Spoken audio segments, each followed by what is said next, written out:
Hello everyone. Let me ask you a question. Did a parent or teacher ever give you a gardening tool and give you the opportunity to grow something in class or at home in your backyard? Can you raise your hand? Anyone? Of course. All right, that sounds great. Well, actually, you probably got very dirty doing that, I'm sure.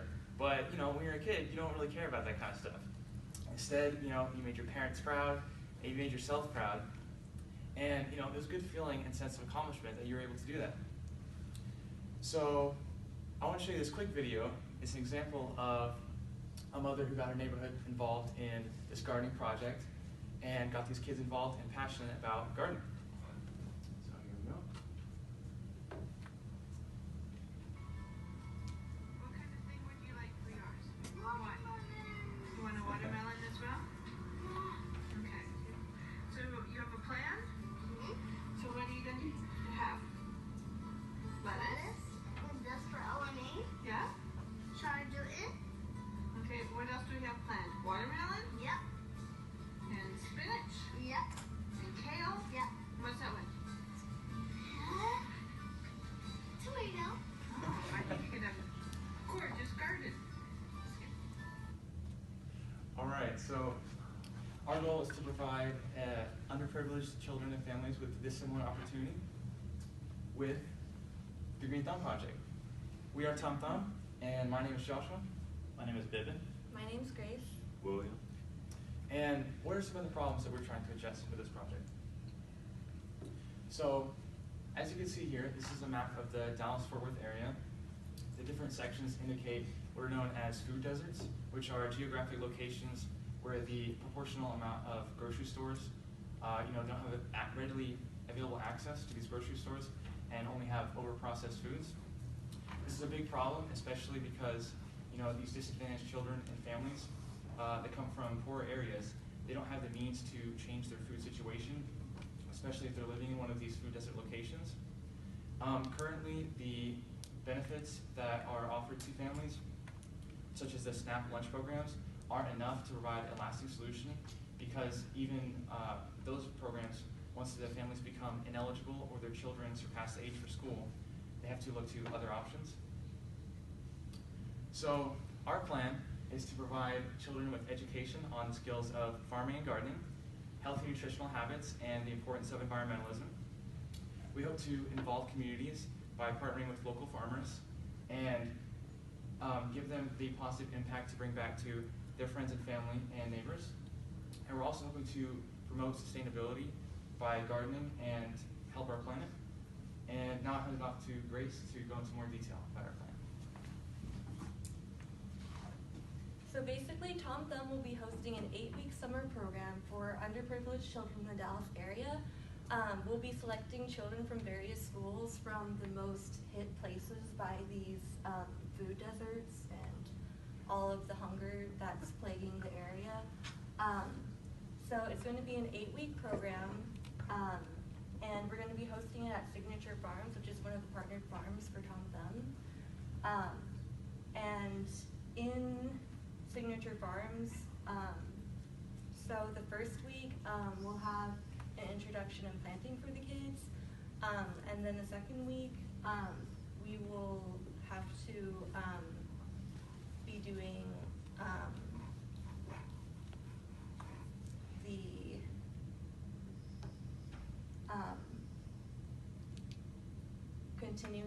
we'll have guest speakers to continue to teach the kids about sustainability, about harvesting, and then the third week we will be teaching the kids 3 R's, reduce, reuse, recycle.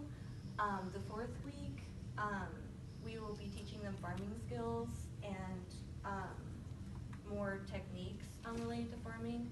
And then the 5th and 6th weeks, we will be having them harvest the potatoes and the strawberries, because at the beginning they will be planting saplings, and that will be the growth period. And then on the 7th week, we will teach them sustainability in agriculture, and they can learn how we manage farms so that they can be the most efficient, so that we don't waste any resources, and we can give back to the environment that we're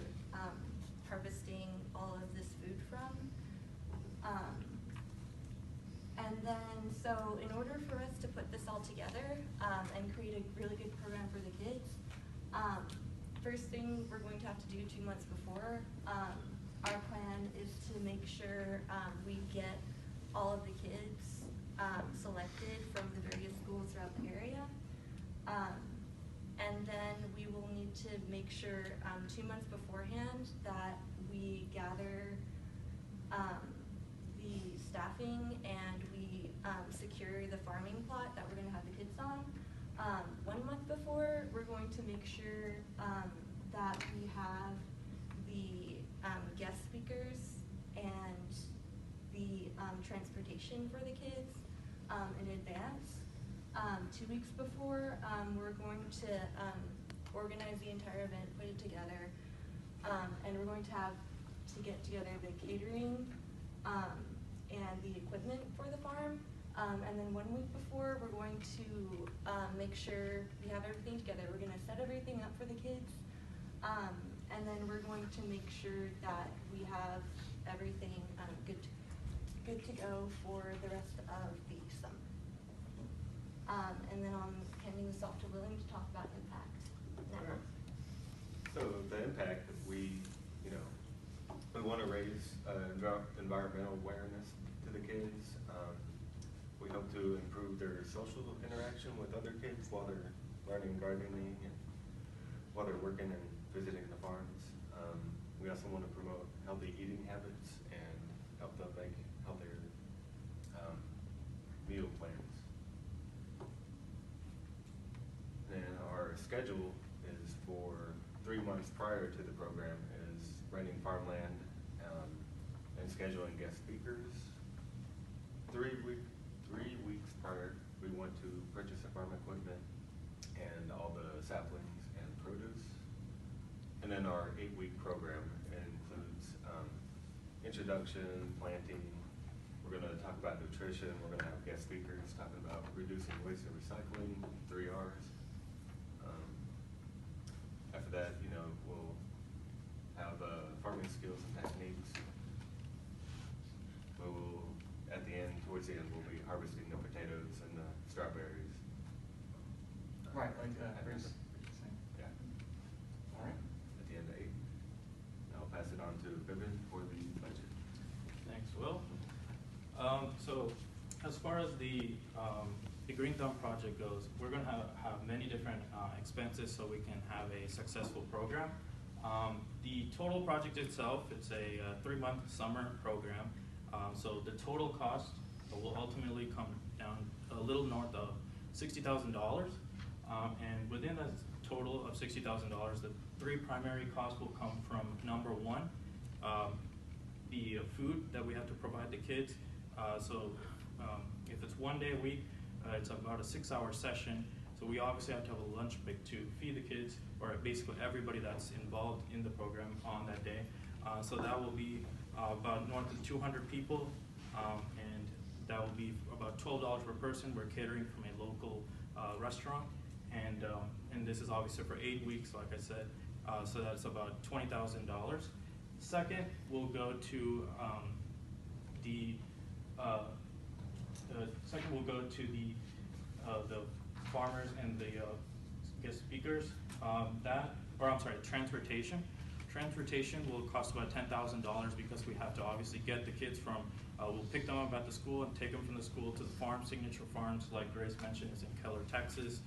So that will cost about $10,000. And third, finally, the biggest cost will come from the care packages. Now, the care packages is what is unique to this program that we feel really proud about, which is basically we want, in this type of program, we want to make sure the kids leave with a good experience, an experience that they'll remember for the rest of their lives. And so with kids, we want to make sure they leave with something tangible, so that way they can actually remember this. So within these care packages that we offer, we'll have the produce, something they can take home from what they learned from planting and gardening. What they learned that week, they'll be able to take that. Some seeds, so maybe they can grow their own produce or any flowers or anything.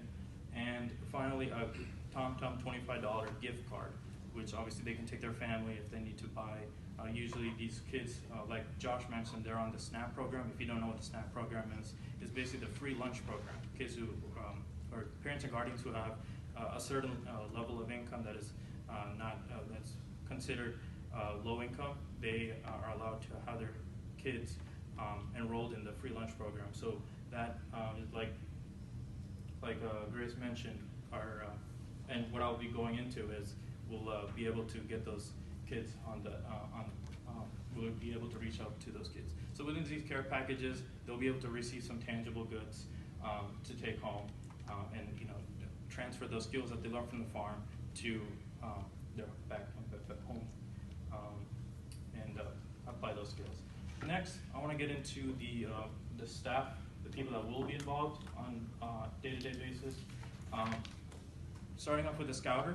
The scouter is basically, their job is to reach out to these schools, like I mentioned, that have the kids, the largest in the Dallas ISD. They'll reach out to the kids with the largest proportion of kids on the free lunch program, and they'll contact the schools, make sure that we can allow us to contact these kids and invite them to our program.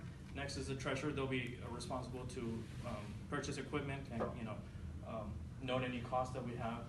The nurse, obviously, we're dealing with things that kids can have allergic reactions to. So we obviously have a nurse. We don't want anybody getting hurt or getting sick or having some sort of allergic reaction. And with the guide, they're basically the program coordinators. So every day, every week on that specific day, from the beginning, from when the kids get there to the end, we'll have these guides be able to tell everybody how the itinerary will go, like from starting to the end. And then we'll have guest speakers. So aside from farmers, we want to have people that are experts within agricultural studies or environmental studies, be able to speak to the kids. And that's also a big thing. Aside from farmers, these people have, the guest speakers will have, they'll have communication skills, not to speak to kids rather than just adults. So they'll have not only expertise within this area, but also they'll be able to speak to the kids in a way that they can understand. And the farmers, like I mentioned, they'll be able to, this is their farm, this is Signature Farm farmers, so they'll be able to tell you how each plant or produce should be planted. And last, obviously, we have bus drivers. We have to take the kids from the school to the farm and back from the farm to the school, so we will have to include them in our staff. Finally, our whole goal for this is that we're able to use this summer program. The first summer program will be like a beta. We'll test out with. You have a small sample size. Obviously, our budget's not too crazy. It's $60,000, but obviously we'll use this as a beta to see what we can improve upon, what else we can include, so that way we can broaden the future scope of the project. So maybe we can reach out to more schools in different school districts around Texas and not just Dallas. Next, we want to be able to, obviously with this project, we're helping underprivileged families be able to not only give them produce that they can take home and have like immediate impact, but also they'll be able to have knowledge. They'll be able to learn, proper farming skills, environmental skills, learning healthy eating habits. So many different ways they'll be able to learn different skills that they can use for the rest of their lives. Lastly, which is the biggest point, is we want to make sure they have a lasting impact. From the individuals themselves, from the little kids, each and every single one of them, we want to make sure that they learn not only just the immediate how to plant something or how to plant a strawberry or how to plant potatoes, but also be able to learn multiple skills that they can use for the rest of their lives. And then later on in life, they can look back to this point and say, I was a part of a program that helped me develop my social skills, my eating healthy habits, learning multiple skills, being adaptable, so that way they can transfer that for the rest of their lives and have a sense of accomplishment. Like if they are faced with a challenge, they can say, you know what, there was a point in my life that I did something that I didn't think I would be a part of, and I worked with a group, I accomplished it, I still have tangible results, and I'll be able to use that for the rest of my life. And so with that, we appreciate you guys listening to our presentation, and we'd like to open up the floor for any questions.